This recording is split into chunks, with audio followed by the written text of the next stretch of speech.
ஹரே கிருஷ்ணா. பகவத் தரிசனத்திலிருந்து ஒரு கட்டுரை. ஏங்கவும் வேண்டாம், வருந்தவும் வேண்டாம். வழங்கியவர் ஆனாச்சான பக்திவேதாந்த சுவாமி ஸ்ரீல பிரபுபாத அவர்கள்.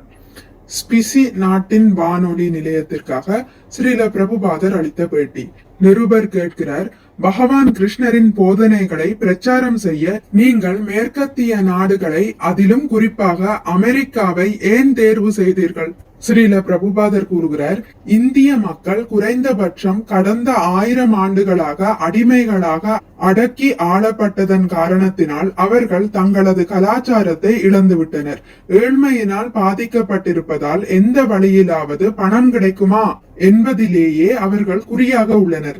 பகவத்கீதையில் போகைஸ்வர்ய பிரசக்தானாம் தயா பஹ்ருத சேதசாம் என்று கூறப்பட்டுள்ளது. அதாவது பௌதிக புலனின்பத்தில் அதிகமாக பற்றுதல் கொண்டிருக்கும் மக்களால் கிருஷ்ண உணர்வை புரிந்து கொள்ள முடியாது.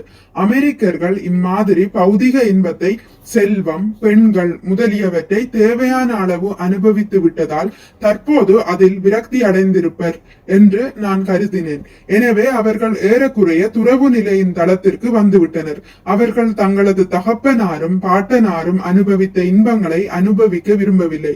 அவர்களுக்கு உண்மையில் சரியான வழிகாட்டுதல் இல்லை. எனவே அவர்களை வழிநடத்துவது சிறந்தது என்று கருதி நான் முதலில் அங்கு சென்றேன்.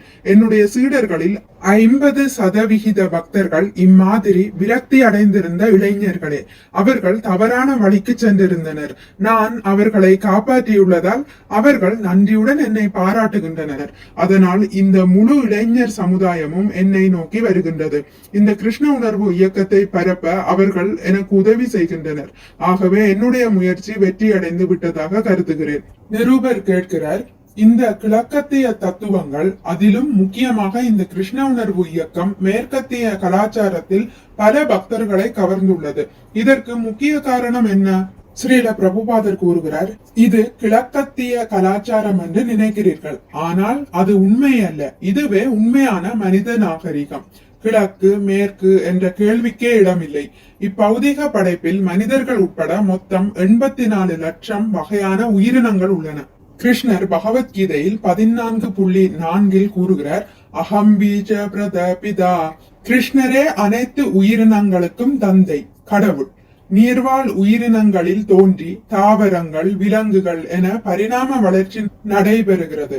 இவ்வெல்லா உயிர்வாளிகளும் கிருஷ்ணரின் அம்சமே. பல்வேறு உயிரினங்களை தாண்டி தற்போது நாம் மனித பிறவியை பெற்றுள்ளோம். ஆயினும் மீண்டும் நாம் கீழ்நிலை பிறவிகளுக்கு செல்ல வேண்டுமா, மாறாக உயர்நிலை பிறவிகளுக்கு செல்ல வேண்டுமா? எந்த வழியில் செல்ல வேண்டும் என்பதை இம்மனித சமுதாயம் தற்போது முடிவு செய்ய வேண்டும். உயர் கிரகங்களில் உயர் நிலையில் உள்ள ஜீவராசிகள் உள்ளனர். அவர்களின் ஆயுளும் வாழ்க்கை தரமும் இங்கிருப்பதை காட்டிலும் 1000 மடங்கு அதிகமாக இருக்கும். எனவே நீங்கள் உயர் கிரகங்களுக்கு செல்ல விரும்பினால் அங்கு செல்லலாம் என்று கிருஷ்ணர் கூறுகிறார். முதலில் நாம் நித்தியமானவர்கள், கிருஷ்ணரின் அம்சங்கள் என்பதை தெரிந்து கொள்ள வேண்டும். நாம் உடலை மட்டுமே மாற்றிக்கொண்டு வருகின்றோம். இது பௌதிகமான நிலை. கீழ்நிலை உடல்கள், உயர்நிலை உடல்கள் என எல்லா நிலையிலும் நாம் உடலை மாற்றியாக வேண்டும். ஆயினும் நீங்கள் ஆன்மீக வாழ்க்கையை பயிற்சி செய்தால் இவ்வுடலை நீத்த பிறகு ஆன்மீக உடலுக்கு மாற்றம் பெறுவீர். அதற்கான பயிற்சியை மேற்கொள்ள சிறிது அறிவு தேவைப்படுகிறது. எனவே மனிதர்களில் ஒரு சிறு சதவிகிதமாவது ஆன்மீக வாழ்க்கையை பயிற்சி செய்தால் இது அனைவருக்கும் சாத்தியப்படாமல் இருக்கலாம். குறைந்தது சமுதாயத்தின் உயர் மக்கள் ஆன்மீக வாழ்வை பயிற்சி செய்து மற்றவர்களுக்கு உதாரணமாக திகழ்ந்தால் மற்றவர்களும் அதை பின்பற்றுவார்கள். இதுவே எங்களுடைய பிரச்சாரம். நிருபர் கேட்கிறார், மேற்கத்திய சமுதாயத்தில் உங்களுடைய இயக்கத்தின் வெற்றி ஆன்மீக கோட்பாடுகளில் பரிச்சயம் இல்லாத மேற்கத்திய மனிதனின் தேவையை பூர்த்தி செய்யும் ஒரு வரப்பிரசாதமாக அமையும் என்று கருதுகிறீர்களா?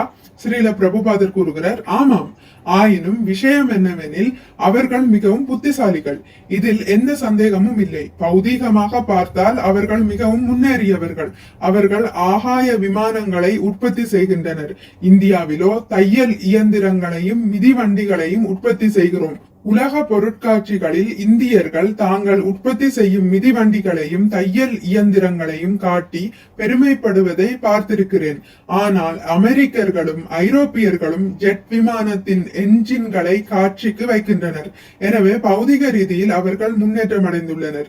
இதில் எந்த சந்தேகமும் இல்லை. ஒரு நூற்றாண்டு காலத்திற்கு அவர்கள் மற்ற நாட்டினரை விட முன்னேற்றம் கண்டுள்ளனர். ஆயினும் ஆன்மீக கண்ணோட்டத்தின்படி பார்த்தால் அங்கு எவ்வித முன்னேற்றமும் இல்லை எனலாம். நான் ஓர் ஏழை இந்தியன் என்ற போதிலும் இந்த இளைஞர்கள் என்னிடம் வருகின்றனர். ஏன்? ஆன்மீகத்தில் இந்தியா முன்னணியில் இருப்பதை அவர்கள் புரிந்து கொண்டுள்ளதால் என்னிடம் மட்டுமின்றி அங்கு செல்லும் அனைத்து சுவாமிகளையும் அவர்கள் சூழ்ந்து கொள்கின்றனர். ஏதாவது ஆன்மீக விஷயம் உள்ளதா என்று ஆராய்கின்றனர். துரதிருஷ்டவசமாக மற்ற சுவாமிகள் இந்த இளைஞர்களை சுரண்டுவதற்காகவும் ஏமாற்றுவதற்காகவுமே அங்கு செல்கின்றனர்.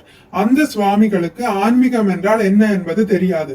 ஆன்மீகத்தை அவர்களால் வழங்க முடியாது. உதாரணமாக கடந்த 200 ஆண்டுகளுக்கும் மேலாக பல சுவாமிகள் அங்கு சென்று வந்துள்ளனர். ஆனால் மேற்கத்திய நாடுகளின் சரித்திரத்தில் இதுவரை ஒரு கிருஷ்ண பக்தன் கூட தோன்றியதாக தெரியவில்லை. ஆனால் தற்போது நாங்கள் பகவத்கீதையை அதன் உண்மை உருவில் அளிக்கிறோம். அதனால் நூற்றுக்கணக்கான ஆயிரக்கணக்கான மக்கள் எங்களிடம் வருகின்றனர். நிரூபர் கேட்கிறார், சுவாமிஜி, இந்தியாவில் அதிகப்படியான தத்துவம் உள்ளது, மேற்கத்திய நாடுகளில் அதிகப்படியான பௌதிக செல்வம் உள்ளது என்று சில சமயங்களில் கூறப்படுவதுண்டு. ஸ்ரீல பிரபுபாதர் கூறுகிறார், ஆமாம். நிரூபர் கேட்கிறார், இந்த நவீன உலகில் இவை இரண்டையும் எவ்வாறு சமன் செய்வது? ஸ்ரீல பிரபுபாதர் கூறுகிறார், பரஸ்பரம் பரிமாறிக்கொள்வதன் மூலம் இதனை சமன் செய்யலாம். உங்களிடம் உள்ளதை எங்களுக்கு தாருங்கள், எங்களிடம் உள்ளதை உங்களுக்கு தருகிறோம். இதுவே பரஸ்பர பரிமாற்றமாக இருக்கும். நம்மிடம் உள்ள சிறந்த விஷயங்களை பரிமாறிக்கொள்வதன் மூலம் இவ்வுலகம் ஒற்றுமையாக இருக்கும். இந்தியர்கள் இதுவரை மற்ற நாடுகளிலிருந்து ஆட்களை தாருங்கள், பண உதவி செய்யுங்கள், கோதுமை தாருங்கள், அரிசி தாருங்கள், ராணுவ கருவிகளை தாருங்கள் என்று பிச்சை எடுத்துக்கொண்டே இருக்கின்றனர். இந்தியாவில் இருந்து ஏதேனும் ஒன்றை மற்றவர்களுக்கு கொடுப்பது என்பது தற்போது எங்களின் மூலம் முதல் முறையாக நடைபெறுகின்றது. இல்லையேல் மேற்கத்திய நாடுகளை பொறுத்தவரையில் இந்தியா பிச்சைக்கார நாடாகவே கருதப்படுகிறது. தொழில்நுட்பத்தையும் போர்க்கருவிகளையும் மேற்கத்தியர்களிடமிருந்து பெற்று பிச்சைக்காரனாகவே இருக்க வேண்டுமா? அவர்களுக்கு ஆன்மீக கல்வியை இந்தியா வழங்கினால் அப்போது அவை இரண்டும் சமன் செய்யப்படும். நிருபர் கேட்கிறார், சுவாமிஜி, நம்முடைய நவீன சமுதாயத்தில் இந்த கிருஷ்ண உணர்வு இயக்கம் எந்த விதத்தில் சாதகமாக உள்ளது? கிருஷ்ணரின் போதனைகள் எவ்வாறு நவீன சமுதாயத்திற்கு பொருத்தமாக இருக்க முடியும்? ஸ்ரீல பிரபுபாதர் கூறுகிறார், பொருத்தம் என்னவெனில், நீங்கள் ஓர் ஆன்மீக ஆத்மா, நீங்கள் இந்த உடல் அல்ல. இதுவே மக்கள் புரிந்து கொள்ள வேண்டிய முதல் விஷயம். அகம் பிரம்மாஸ்மி, நான் ஆன்மீக ஆத்மா. இதுவே இந்தியாவின் தத்துவம்.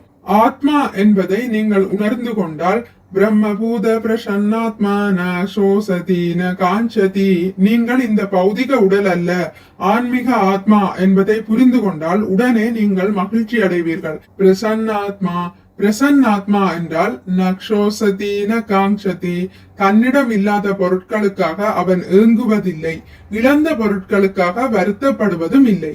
மக்கள் இந்த கிருஷ்ண உணர்வு இயக்கத்தை மிகவும் தீவிரமாக ஏற்றால் இந்த முழு உலகமும் வருத்தம் இல்லாத, ஏக்கமில்லாத உலகமாக மாறும்.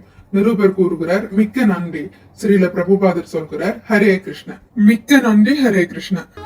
உங்களுக்கு இந்த வீடியோ பிடித்திருந்தால் லைக் பண்ணுங்கள், ஷேர் பண்ணுங்கள், சப்ஸ்கிரைப் பண்ணுங்கள்.